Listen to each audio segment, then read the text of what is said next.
Hello. Today I thought I'd read and discuss things about scrambled eggs.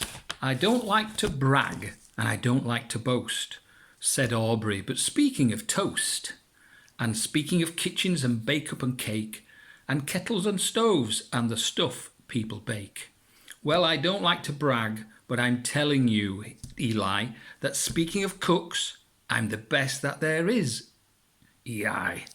Why, only last Tuesday, when Mother was out, I really cooked something worth talking about. You see, I was sitting here, resting my legs, and I happened to pick up a couple of eggs. And I sort of got thinking, it's a sort of shame that scrambled eggs are always the same. And that's because ever since goodness knows when, they've always been made from the eggs of a hen. Just a plain common hen, what a thing to do.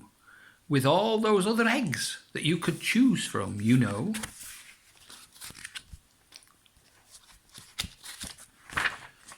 And so I decided that just for a change, I'd scramble a new kind of egg of a range. And some fine fancy eggs that no other cooks could cook, like the eggs of the ruffle-neck salamamagooks. As salamamagook says, you should be good. So I went out and found some as quick as I could. And while I was lugging them back to the house, I happened to notice a tizzle-top grouse in a tree down the street, and I knew from her looks that her eggs and the eggs of the salamagooks ought to mix mighty well, ought to taste simply super when scrambled together by Eli and Charlie.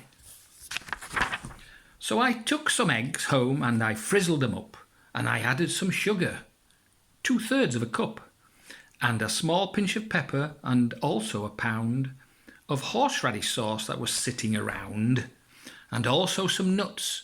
And then I tasted the stuff, and it tasted quite fine, but not fine enough.